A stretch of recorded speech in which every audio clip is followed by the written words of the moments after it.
Hello, and thank you so much for taking the time out to listen. Today, I titled this message, The Lie Becomes the Truth.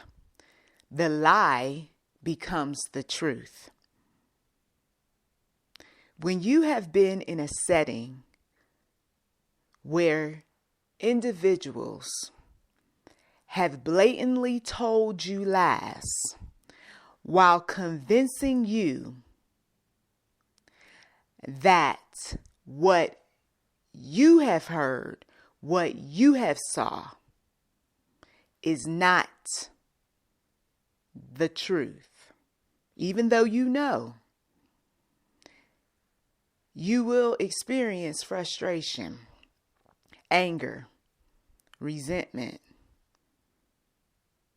pain, especially when it comes from someone who is very close to you. When I was a child, I could not articulate, I could not defend myself, what I saw, what I heard. I knew that the truth was looking me in my face. But here comes someone who doesn't want me to see, to hear, to believe in what my senses told me was real, was truthful. Here comes a lie. Here comes the manipulation. Here comes the persuasion. It hurt even more when others were around and saw the same thing and they wanted us not to believe, not to spread the truth. This is the story we're going to give you. We're going to tell you that what you see before you is something different. What you smelled isn't what you think you smelled. What you heard, well, get that out your head, because that's not what you heard. When this has repeatedly happened to you over and over again, you start to believe the lies. You start spreading the lies. The liar doesn't want you to know the truth. That one who told you a lie just the other day doesn't want you to know the truth. The one who you caught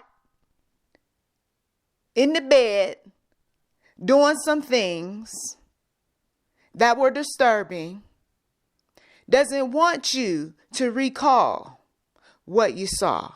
And they definitely don't want you to tell someone who they're not supposed to be doing what they're doing.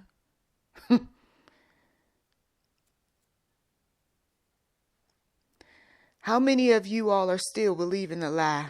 You're 30 plus, 40 plus, 50 plus, 60 plus years old. You're still telling yourself that mom and dad was just wrestling when you walked in on them. You're still telling yourself that you didn't smell any reefer back in the day. Nah, that was just a really stinky cologne. Still telling yourself that folk had plenty of money when you know they were broke as a joke. But you see, there were those who told you the lies. And then there were those who, they had money, but they were telling others they were broke because, and they give you all the reasons why, right? But you said you don't lie. You said that you don't exaggerate. You said that you were a straight shooter. But we know different. They did tell lies. They did tell lies. They did tell lies. And the more we shout from the rooftops that there were the liars, and there still are the liars, the more they want us to shut up. The more they want to discredit us and say that we don't know what we're talking about and we're crazy and we're confused and all that. They're not buying it anymore. Some folks did buy. Some folks did buy the lies. Some folks did buy all the exaggerations and the cover-ups and, them calling us names and whatever else. They did. But as they become more and more enlightened and they grow and they mature and they start on that path toward drawing nearer to the Lord, the lie is no longer the so-called truth. Let me give you some examples of how this sort of thing plays out more specifically. We have those, once again, individuals in a room telling their side of the story, telling what they only want to tell, telling the types of things that won't land them in jail, telling the types of things that others have told them not to say, but so much. You could say this, but don't say that. Okay. And those of us who know better, if it is a battle that's not worth fighting, we're not going to open up our mouths. That's why I tell you all time and time again, pray before you go into these settings with these relatives, with these workers, with your managers, all of this. Because somewhere along the storytelling, the plan, the procedure, whatever they're explaining, someone or even the person themselves who's telling the story is going to skew the truth. The devil is in some folks. The devil is in some folks deep. I got the paperwork. I got the photograph. I've got the belonging. I've got something that proves that this thing happened, or so-and-so lived here at this particular time, and not where other people said, or the conversation did take place. And this is what I gathered from the conversation. And here's the government proof. And yet someone who doesn't want you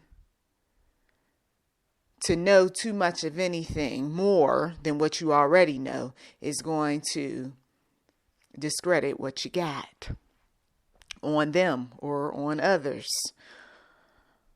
because they want to be right. They want you to co-sign on the lie. They know that if you get too close to the truth, their lies are going to unravel. I'm challenging some folks to get close to the truth and pray to the one true God as you are walking, as you're riding, as you're picking up the phone. I want the truth, somebody says. Some folks will say, from that one movie back in the day, you can't handle the truth. Great line, but this is reality. Even if I can't handle the truth, I still want the truth. For some of you all, the truth is going to destroy you because you don't want to allow yourself to believe the truth. You don't want the support around you that when the truth comes forth, oh, well, I can handle it and all this other stuff. But you've believed the lie for so long that you can't handle everything all at once. That's what I love about God. God gives us bits and pieces because he knows that for some of us to get all the information all at once would destroy us. And that's what the enemy wants. So yeah, okay, fine. I'll give you the truth, somebody says. And they tell you some things that freak you out. You go off the deep end. I remember there was an individual who I'd been intimate with. Only the day before he decided to tell the truth. Of course, it took an argument. I wanted to know what was going on. I wanted to believe that he was faithful. And one day he went off and he said, no, I wasn't faithful. Matter of fact, the same day that we kicked it, I went off and I kicked it with somebody else.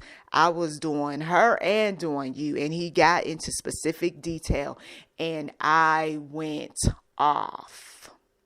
But you want the truth, right?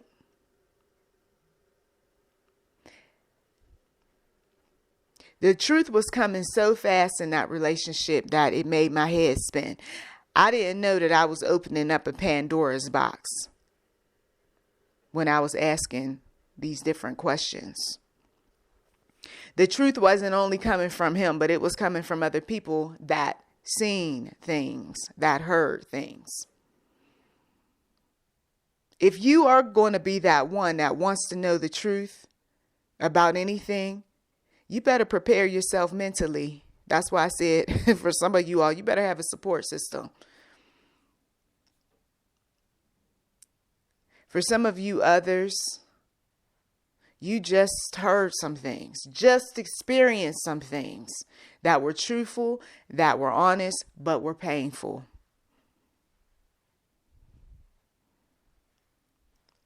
Not only do you pray, not only do you get around believers that have been where you are today, but there are also therapists.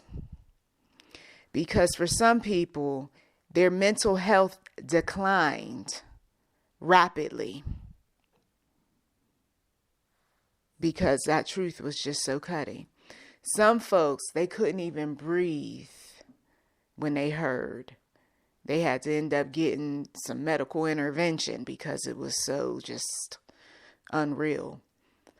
Other people, they never spoke the truth. They left out of here and they never spoke the truth. So for some of us, we put the pieces of the puzzle together based on the facts that we find. And that's what I did when I wrote books. That's what I did when I interviewed relatives that were bold enough to speak the truth and didn't want to believe the lies any longer. One of the things that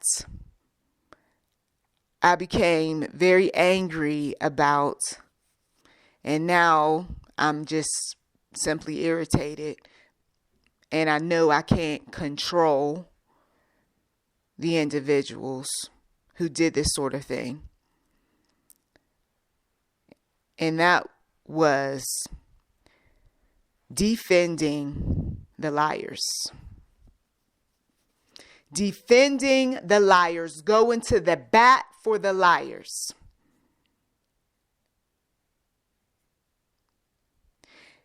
They wanted us to believe that people had changed. They wanted to take past, mind you, good deeds that they did and wanted us to hold those people to those past good deeds. And supposedly all of what they had done back in the day would smooth over all of the mess that they were in and continue to create in the present.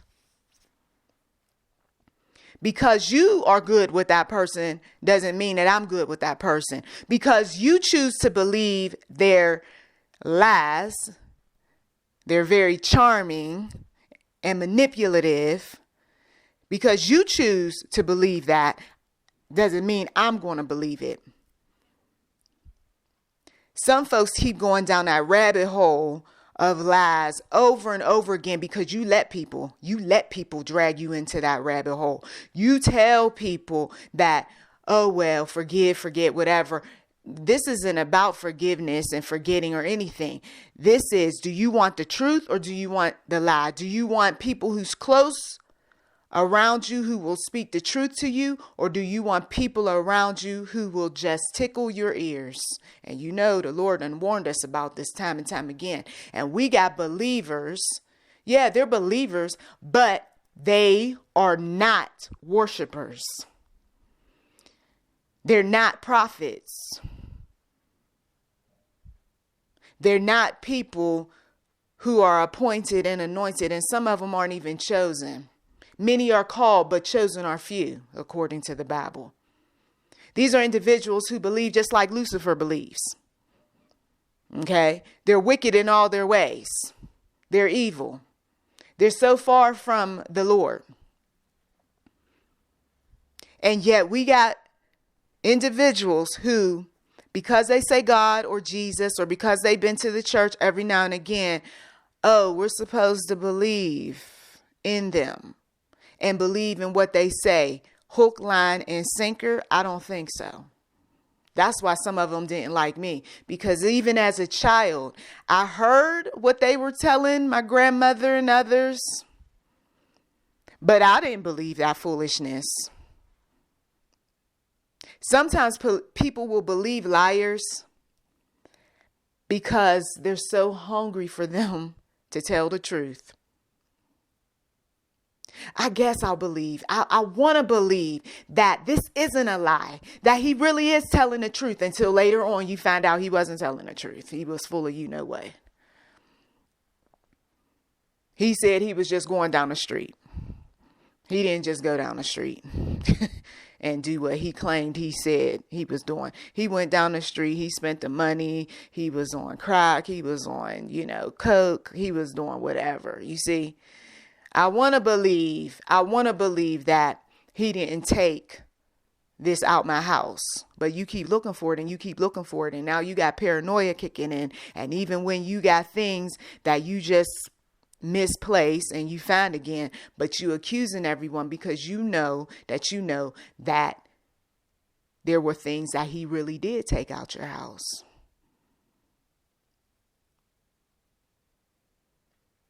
But you want to believe that this go round, he was honest and that he didn't take anything else because he told you that he didn't take anything else. But he disappeared for a while in the other room while you was on the phone. And they told us things like stay in a child's place. And they told us things like don't worry about it. And you just go over there and you mind your own business. But you're a liar. And you took. And you did.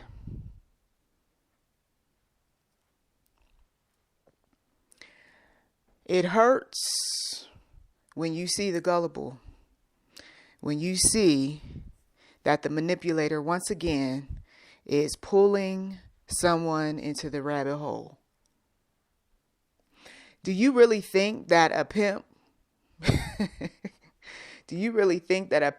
wants you to know that he's a pimp?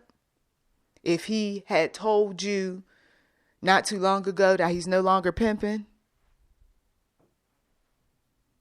See, because a liar knows that once he or she has said that I'm not, or I'm no longer doing, they know they have to stand up to that. They know that they're going to lose your trust again and you're going to feel insecure. So that's why I got to keep the lie going. The pimp is a pimp. You saw what he did. You heard what he said. And yet you trust this person. There's the type of pimping that the image comes to mind where it's the females on the street corner or an effeminate male. And there's this man who's demanding money. It's that old school kind of image of a pimp. But nowadays, these individuals are not dressed like what you assume. And they're not talking in a way that you think a pimp should talk. These individuals can be a son or a daughter pimping a mother or a father. These individuals can be a person dressed up in a nice suits, not flamboyant, just a simple type of suit that you would see on Wall Street. But they straight pimping. They're pimping their lies. And they want some folks to cover up, or they want some folks to go along with. But that's not what happened. You shut your mouth. But you said you was going to pay so-and-so. Be quiet. I got to get this money. But you already got some money and you told her, will you be quiet? Let me do this.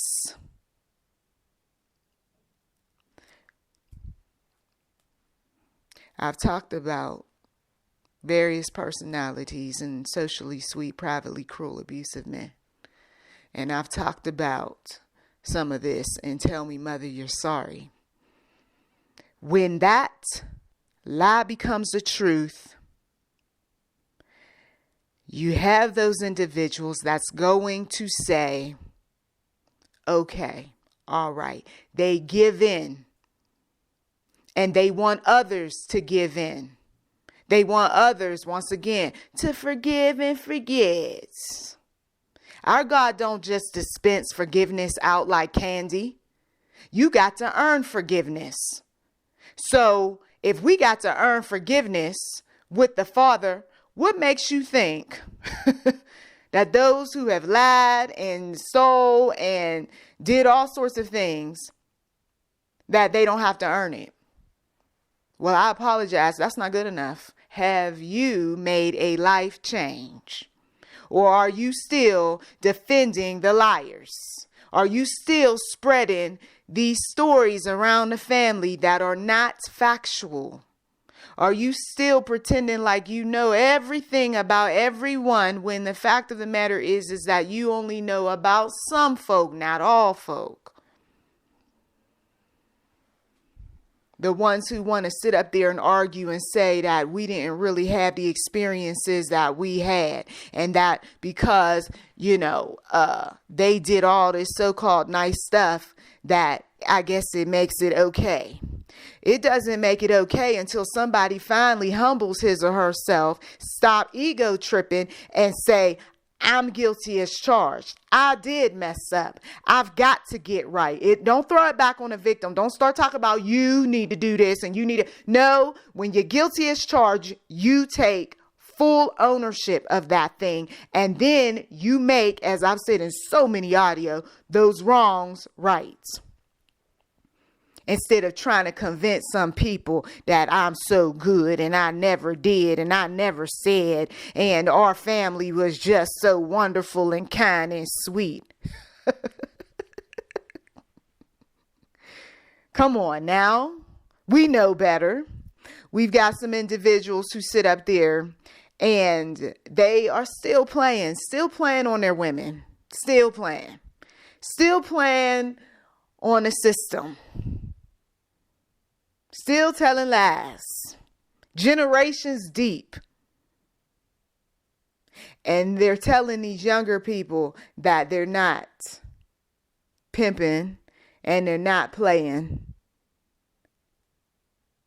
But when you have known folks for a long time, whether, like I said, at the workplace, at home, or elsewhere, church, you know how they roll. You know how they operate. And if God ain't moved you to expose or speak a truth of sorts, then you're not one like I was as a child, just sitting back and being quiet and just watching and taking it all in. One day, it's going to all come out. You think I'm stupid. You think I'm weak. You think I'm dumb. I was sitting back there and I was recording information. I was sitting back and I said, they can keep on running around here telling this one and that one that they didn't really take this, that they really didn't do this, that they really wasn't cheating and creeping in line, but I know. And then when you got that sensitivity, some of you all know what I'm talking about, you felt that negative energy. It was dark. It was disturbing. You were a child and you didn't even understand. You were fearful of some people. And they didn't even have to threaten you or anything, but you knew that their hands were dirty. Lord Jesus. You knew that their eyes were not honest. You didn't want them to give you a kiss on a cheek. You didn't want to go over there and give them a kiss on the cheek. But there was those adults that were saying things like, oh, no, over there, that's your... You go ahead on and figure that title out, right? That's your aunt, that's your uncle, that's your son, that's your father. Some of you all, you sit back and you think, yeah, I do remember some of those times where I didn't feel right. Yeah, and you had every right to feel that way. But when you started speaking and when you started telling some folks some things, what did they tell you? The ones who wanted to defend the liar. Oh, no, he ain't really like that. Oh, no, don't be scared of your uncle. Oh, no, he okay. He all right. Nuh-uh. That man had dirty hands. That man did some evil things. I saw some images when I was a child. Images that, no, it wasn't television screen type of images. It was images that the Lord himself showed me so that I would keep away. So that I wouldn't be one of them that was blinded by the lies, the cover-ups, and the secrets. As you walk closer with the Lord, you see people for who they really are, and you stop defending. And you stop going along with everybody else's story and everybody else's programming. The devil got a lot of folk already. He got them. He got them because he used the charm. He used the money. He used their wits. He used the sense of humor. Some of them just made folks laugh, didn't they? Just laugh, laugh, laugh. Oh, Uncle so-and-so was just so funny. The demonic uses that sort of thing so that you never question the lie. I'm challenging once again some folks. Question the lie. I don't know if it is a lie. That's all right. Then just question. Just question. I'm hearing even in the spirit, the Lord is saying, question some people in your family. Question some people at work. Don't just believe. Don't just sit back and just go along. There are times where you do have to speak up. Too many people want to sit around and just go along with programming because it's easier, because I don't want to rock the boat. Some of them told me the reason why they didn't bother questioning or, getting into it with some people is because they were simply tired. I used to argue with them back in the day. I ain't going to be arguing no more. Just let it be. Some of us who still got energy to fight. No. As the Lord leads us, as the Lord moves on us, every subject matter is going to be dealt with before some folks' eyes close. That they told, the defenders of the liars told us that folks wasn't drunk when they were really drunk. That folks didn't have alcohol problems when they really did have alcohol problems. They told us that they couldn't help us because of this thing and that thing. When the reality was that whatever that thing was that they were telling us, that was a lie. The truth was that some folks couldn't help because they were heavy gamblers. And some folks couldn't help because they were irresponsible with their finances. And some folks couldn't be there for us because they had mental illness, undiagnosed mental illness. There were those individuals who were sitting up there saying one thing and doing another, and that other thing that they were doing, we said they cray. Something ain't right. Something is not right that an individual is sweating profusely and scratching here, there, and everywhere, and grabbing at relatives and begging for money. Something's not right. And individuals who didn't honor marriage vows. Something's not right. The forgetfulness.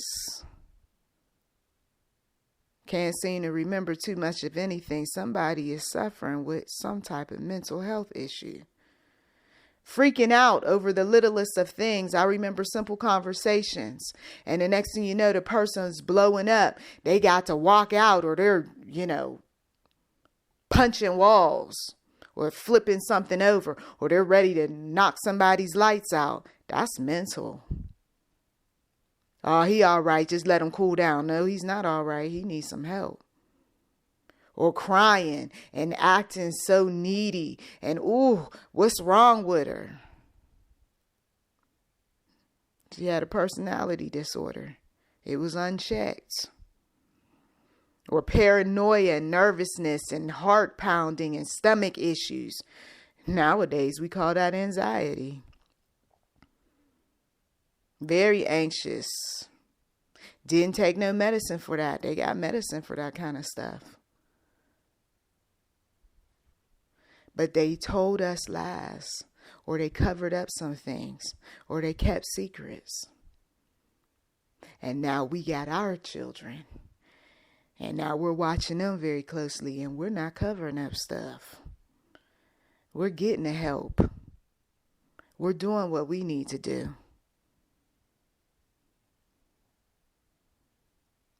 Once again, they didn't mind telling those lies while they tried to say that they were honest people. God said no, they weren't honest. And that's why you lie. Because the ones before you were telling lies. And so before long, the Lord convicts your spirit and you start speaking truth. The closer you get to him, you start speaking truth. You're like, you know what? I'm not fearing anybody or anything. For God hath not given me a spirit of fear, but of power.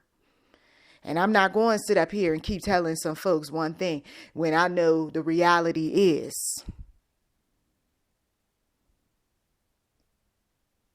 And God says that's how you free people, when you start speaking truth. When you can speak your own truth first, you're on your way to helping other people. But if you still worry, still scared, still I don't know what they think or what they will think, you ain't ready to help other folk. When you are truly ready to help other people and your help sticks with some people, you'll know when you start hearing yourself speak truth and you say things like, I know that was nothing but God because I didn't intend on telling them those things. Well, I just pray that the truth will be on the lips of some folks, and that God will strengthen you, that God will give you the insight, that God will give you the courage, that he will just work with all of us to continue to speak truth. I'm praying these things in Jesus' mighty name. Thank you as always for taking time out of your busy schedule to listen. You've been listening to YouTube, Venom Enterprise 7. Feel free to like, subscribe, comment. If you feel so moved to give, you are welcome to do so. Blessings to you.